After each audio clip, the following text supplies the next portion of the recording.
Hey guys, my name is Mike Boyd, this is The Money Flare, and in today's video I want to talk about a topic that I haven't yet brought up on this channel, and that is Bitcoin and the digital asset space as a whole. And given the events of this past week, I think it's time that I give my views on something that I think is so important for all of us to understand. So if you've been living under a rock, you might not have realized that Bitcoin and Ethereum and the digital asset space overall have been on an absolute tear this year. But most recently, they've suffered a pretty violent crash. Last Wednesday alone, Bitcoin fell 30% in one day, while Ethereum was down 42%.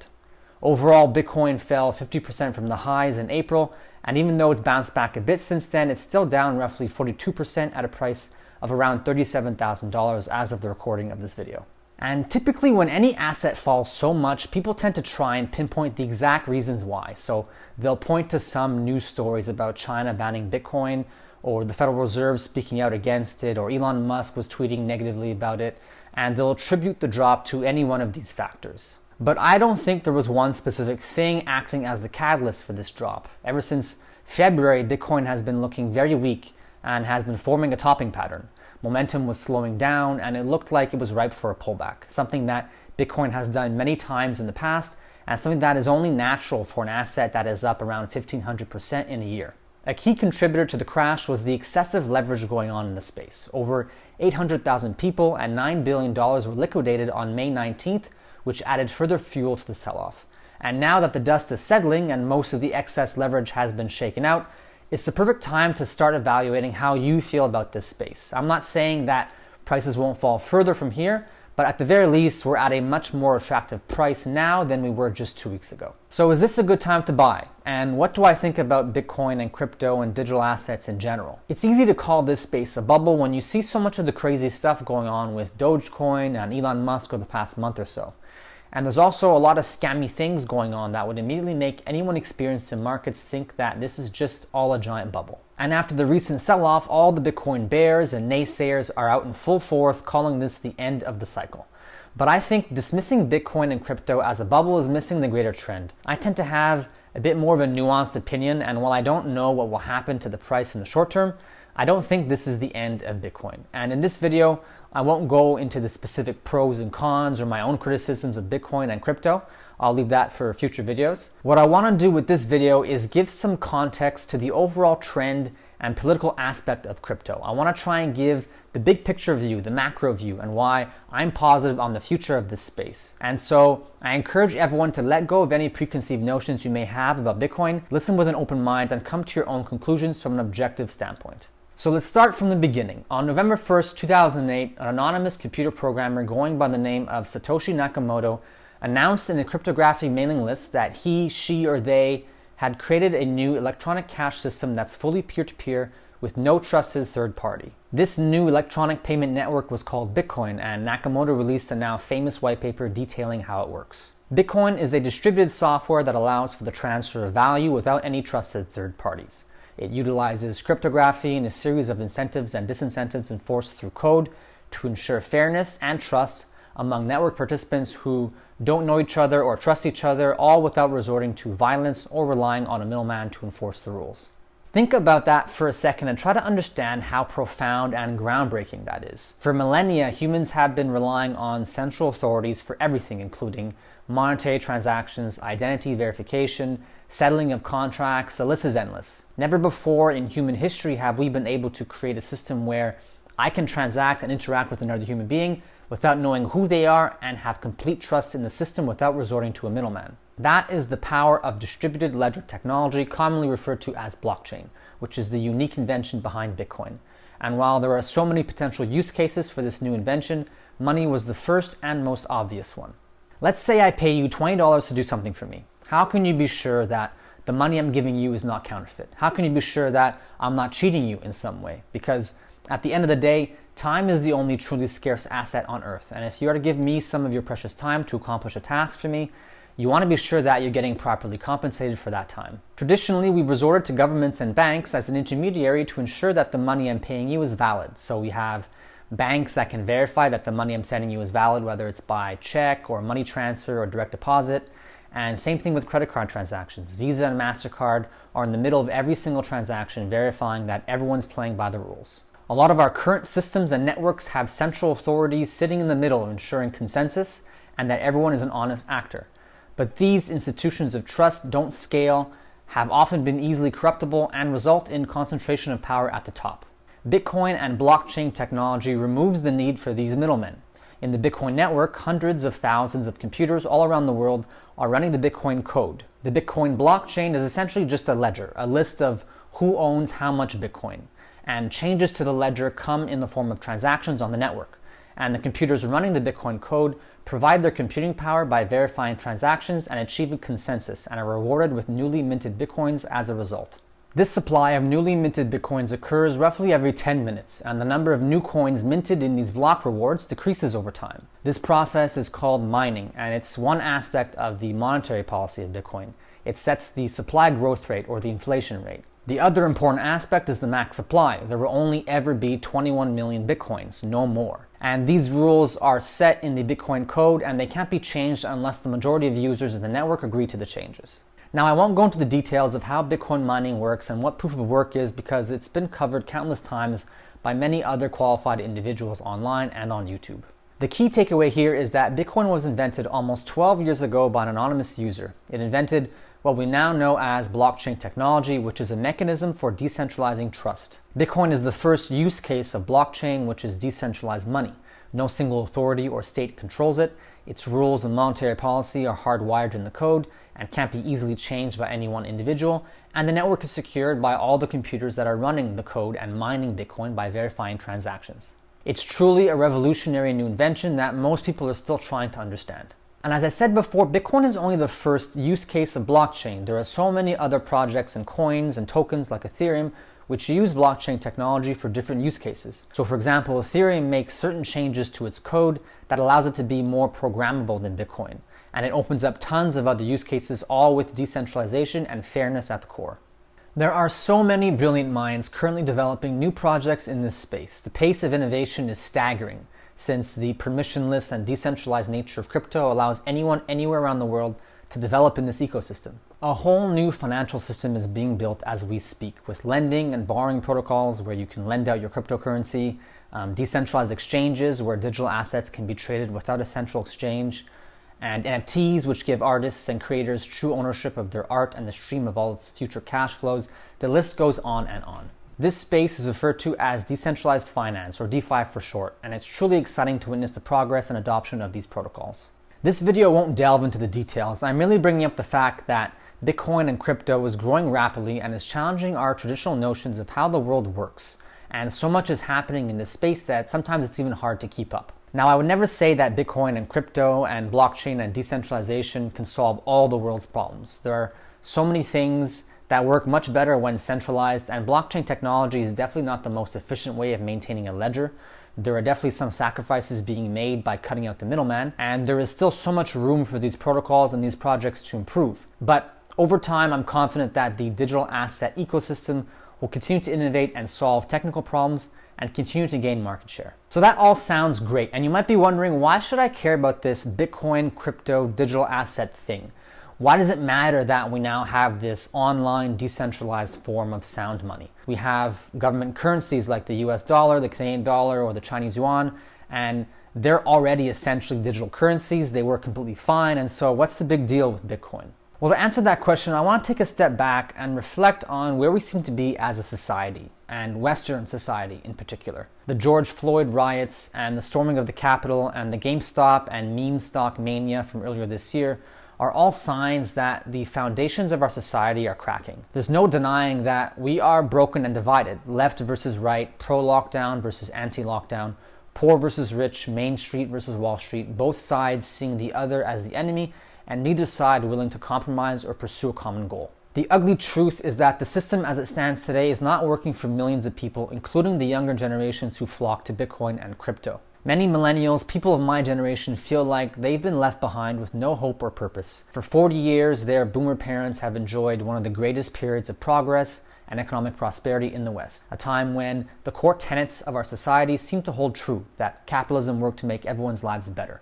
Adam Smith's invisible hand at work. But those ideals seem to have faded over time in favor of crony capitalism and excess fueled by ever-expanding debt. As asset prices surged, wages stagnated, and the wealth divide widened, every subsequent generation owning a smaller and smaller piece of the pie. Many millennials and Gen Z believe that they've inherited a fundamentally corrupt and fragile system where the rules are bent in favor of those who own assets and power at the expense of those who don't. A system where financial markets have marched through crisis after crisis, each one bigger than the last, and each one supported by more and more central bank intervention. Where greedy criminals who took excessive risk and nearly brought down the entire financial system in 2008 were never punished, while regular people lost their jobs, homes, and then bailed out those same criminals. A system where, during a global pandemic and forced government lockdowns, billionaires increased their net worth by $931 billion, while countless small businesses were forced to shut down and thousands of people lined up for food banks. Is it any wonder that people think the system is rigged?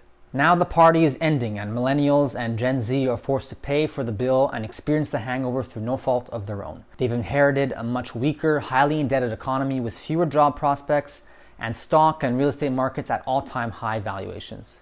As more and more baby boomers start to retire and sell their assets, younger generations feel very little desire to be the bag holders, buying up the assets of grandma and grandpa in order to support their retirement accounts.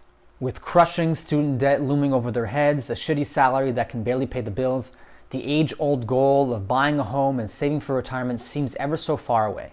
This is the environment from which Bitcoin and crypto emerged. It's no coincidence that Bitcoin was created in the depths of the global financial crisis.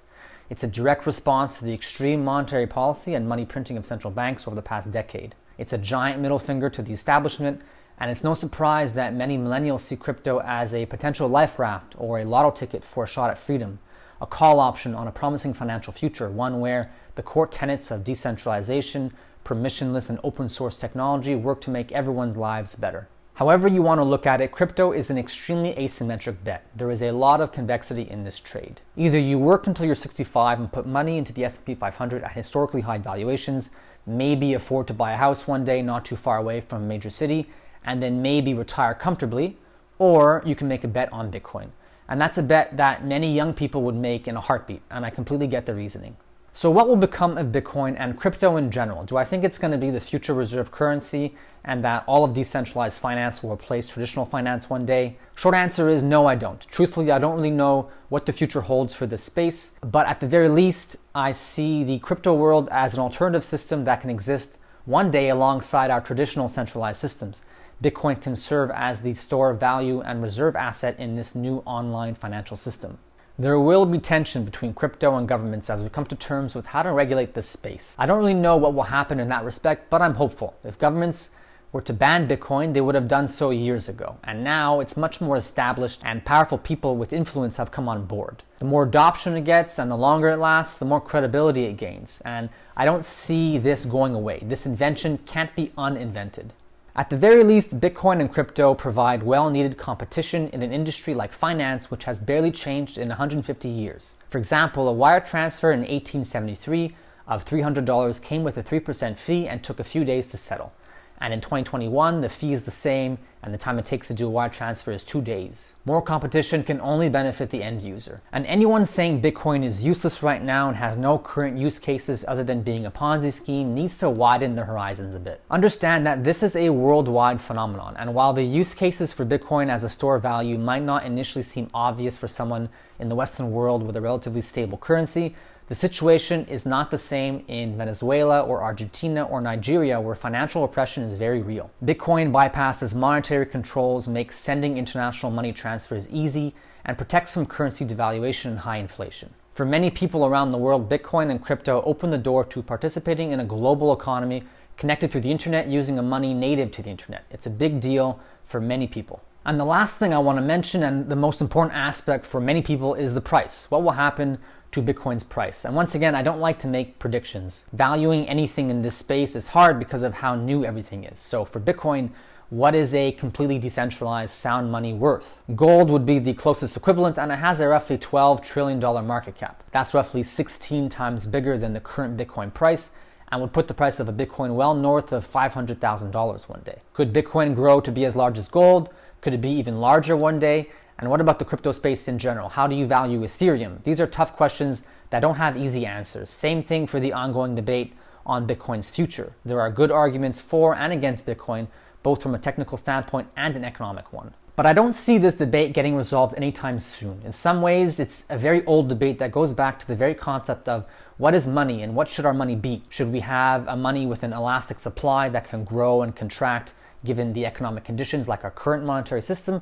Or should we have a fixed supply, hard money like gold and Bitcoin? That debate will rage on for much longer, and it doesn't tell you anything about whether or not to buy Bitcoin in the present.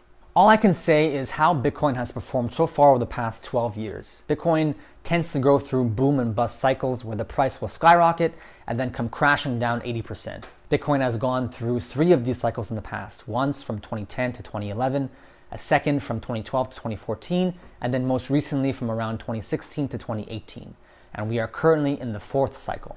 Bitcoin is a very small asset, and as I mentioned before, it has an inelastic supply, and so in this respect, Bitcoin acts like a commodity. But with most other commodities, increasing prices lead to an increase in the production of that commodity, which then brings down the price. An increase in the price causes an increase in supply, which then brings prices down. But this isn't the case for Bitcoin. The supply growth rate is determined by the code and doesn't change. So if more people demand Bitcoin, there's no way to meet that increased demand other than an increase in price. No other asset behaves like this, and this is what makes Bitcoin a fantastic store of value over time. But it also makes it extremely susceptible to boom-bust cycles. This is how the price behaves, and I don't see that changing anytime soon. So what should you do with all of this information? I'm definitely not encouraging anyone to dump their life savings into crypto, but I do think there is a space for this asset class in your portfolio. First and foremost, I encourage everyone to do more research in this space. I recommend the work of Andreas Antonopoulos, and you can find his videos on YouTube as well as some books on Amazon.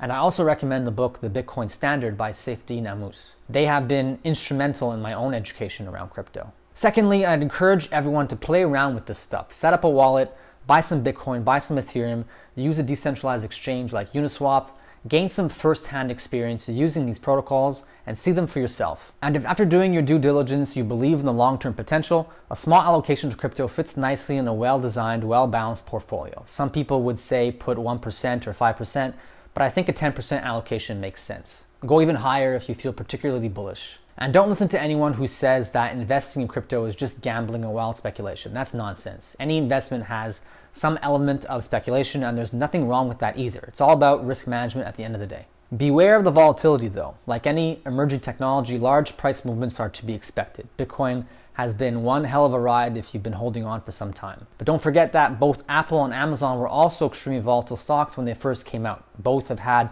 at least 7 or so corrections of over 80%. The volatility is the price you pay for the potential gains, and so Bitcoin and crypto is for sure not for everyone, but for those who can stomach the roller coaster ride, I see many benefits to owning some of it in your portfolio. And whatever you do, don't use leverage. Now I'll end where I started. The past few weeks in crypto have been pretty wild. Volatility is through the roof, prices crashing. Everyone and anyone who has ever been negative about Bitcoin is out in full force calling this the end of the bubble. We haven't seen this level of fear since March 2020. But the age-old wisdom in markets is to be greedy when others are fearful and to buy when there's blood in the streets. And that's exactly what I'm doing. Many indicators would suggest that Bitcoin is currently extremely oversold and sentiment has shifted drastically negative. Historically, this has always been a fantastic time to buy. Price could of course fall further, but the risk reward right now is pretty great. I don't think this is the end of the current cycle. If anything, I'm more positive now than ever before. The most recent crash was an important stress test for Bitcoin and a lot of the decentralized financial protocols being built right now. Bitcoin crashed 42% and $1 trillion in value evaporated in 2 weeks. People using margin were liquidated and many other projects in crypto fell 70%. This was a major volatility event, something similar to a COVID crash last year in traditional markets. And most impressively, nothing broke. No protocols failed, no companies went under, central banks didn't rush in to save the day, no liquidity was injected, and everything continued to operate like any other day. Some speculators and people using too much leverage were liquidated, and that's it. That's the beauty of a truly free market. The weak hands are shaken out, and the market is healthier as a result. This is proof of the anti-fragility of crypto as a whole. It doesn't break during times of stress. And the same can't be said for our traditional financial system, which has on countless occasions been pulled back from the brink of destruction by central bank intervention. Ask yourselves what would happen if stocks crashed 40 to 70% in 2 weeks. We'd have absolute financial chaos. Bitcoin and crypto are constantly being tested by potential attackers. Social attacks, political attacks, technical attacks, and they are battle-hardened. And each day they survive, the more credibility they gain. A lot of people in traditional finance are very much against this whole space. People love to criticize Bitcoin, and to be honest, not everything is perfect. I definitely have my own criticisms of Bitcoin and crypto as a whole. I don't like some of the wild speculation that's currently going on around things like Dogecoin and Elon Musk moving markets with tweets. And I also have some technical concerns that I'll mention in future videos. But a lot of people are against Bitcoin by default because it's a threat to their power and their influence. That's why you don't see many central bankers talking positively about it. And I suspect a lot of these people are jealous of the regular people who made fortunes in this space. People don't always like to see the little guy win and make money on things like GameStop or Tesla or Bitcoin. It speaks to the elitism that exists among a certain cohort of the wealthy in our society, a group of people who have become extremely wealthy in the traditional system and who feel threatened by change or competition and who fail or refuse to understand what's coming. In my opinion, calling Bitcoin a bubble is just lazy and missing the bigger picture. The Bitcoin network has been operating non-stop without any issues and from constant attack from mainstream media and central banks and traditional finance ever since its inception. No other asset in history has come under such coordinated assault by global institutions as Bitcoin. And what has been the result? Bitcoin adoption has grown, the use cases have grown, the total computing power securing the network has grown, the volume in Bitcoin futures has grown, and the price of Bitcoin has grown from a few cents in 2009 to just under $65,000 in April of this year, just before the most recent crash. And the whole time, people have constantly been calling Bitcoin a mania, a bubble, and a frenzy. Are you kidding me? Take a step back and consider the scale of what's taken place over the past decade. The market signal here is far more important and complex than simply saying it's a bubble. So you shouldn't believe the people who say Bitcoin is going to zero just as much as the people who say Bitcoin is going to $1 million by 2025 or something specific like that. These kind of price predictions never end up working that way, and every price prediction for Bitcoin has proven to be wrong. The truth always lies in the middle, and reality is much more nuanced than that. I really don't know what will happen. I can only gauge probabilities. I definitely believe in the potential of this space, and I'm supportive of the overall ideology of crypto as a whole, and so I would definitely love to see it succeed. And in my mind, after a 40% drop, the probabilities of the current cycle continuing are looking pretty good. I definitely could be wrong, but the one thing that I do know with certainty is that every time Bitcoin has crashed and people have called it the end, it has bounced back even stronger. And I don't have any reason to suspect that this time will be any different.